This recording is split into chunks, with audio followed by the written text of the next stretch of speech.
Hello, let's make some scones. First, we're going to add 250 grams of all-purpose flour. So we're mixing the dry ingredients first. I added a pinch of salt off camera, added some baking powder there. Now I'm adding granulated sugar. It's supposed to be 3.5 spoons, but I used 2 tablespoons instead. And then towards the end, I used 1.5 tablespoons of icing sugar or confectioner's sugar, whatever you may call it in your region, because it makes the scones a lot fluffier and it just gives it a nicer taste, lighter taste, I should say. So after you mix all of that, we are going to whisk everything together and blend it perfectly. Oh, and I added a secret ingredient.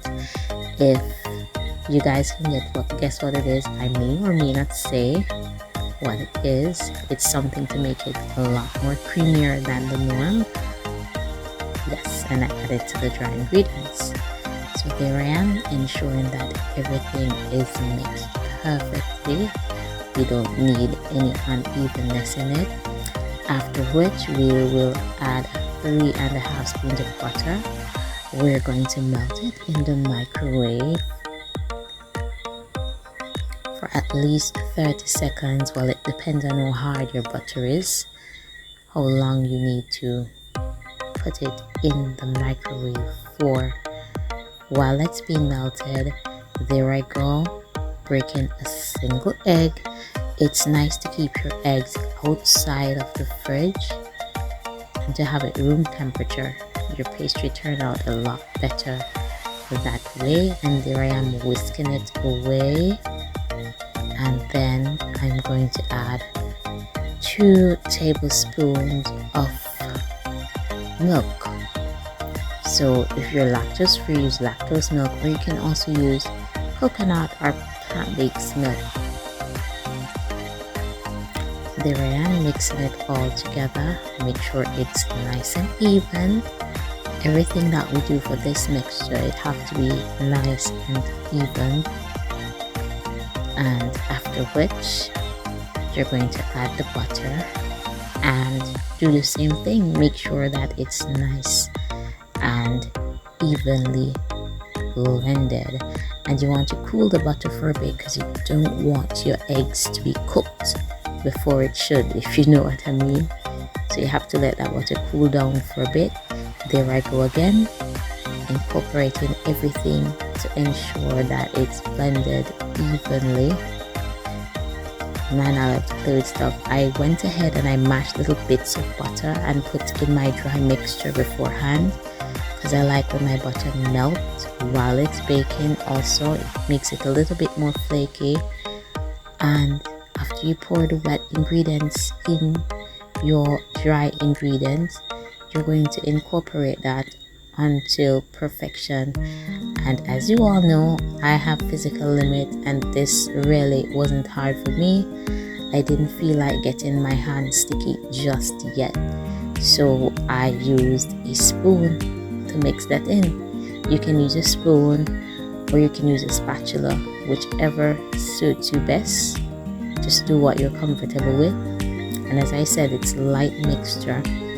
This entire dough, it takes light mixture or you'll create a rock, and you don't want to do that. You just have to mix it until it comes to the consistency that it's required to have. So there I go, I'm preparing to get my hands dirty. I love to get my hands dirty in dough, but just wasn't in the mood at that stage. And see, that's no shoulder work, it's just all fingers. You're lightly kneading it into each other. As I said before, you don't need to knead it until it's hard. It's just to knead it until it comes to a certain consistency, because you don't want to throw your scone across the room and it hurts someone. You need your scones to be nice, soft and flaky. You just need it to stay together. and that is the perfect consistency that we're looking for. See, there wasn't really any kneading per se. And then on a clean floured surface, you're going to add your dough. You're going to put flour on the roller pin. It helps because the dough is a little bit sticky. You're going to roll it into probably 2 inches. You don't need it very thin, and you can have it as thick as you like, as a matter of fact, because some people like their scones really high and fluffy. This day I wasn't really feeling for scones that were too fluffy. Big enough, that's how I wanted it to be. There I go, rolling it out. And then I went in with a cup. Yes, I have cookie cutters, but I wasn't in the mood. This is just to show you that you can use whatever you have at hand, and this is a cup that no one really uses. It's just there for decoration. And there I go.